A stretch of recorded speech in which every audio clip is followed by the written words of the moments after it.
Antara cara untuk istiqamah apabila kita berhijrah, hijrah yang saya maksudkan ialah berubah kehidupan kita daripada yang penuh dengan maksiat kepada iman.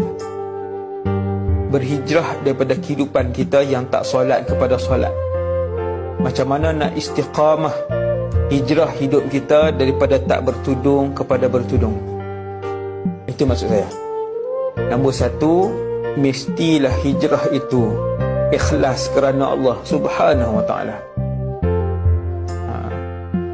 Ini tak ada lari. Mestilah hijrah itu ikhlas kerana Allah.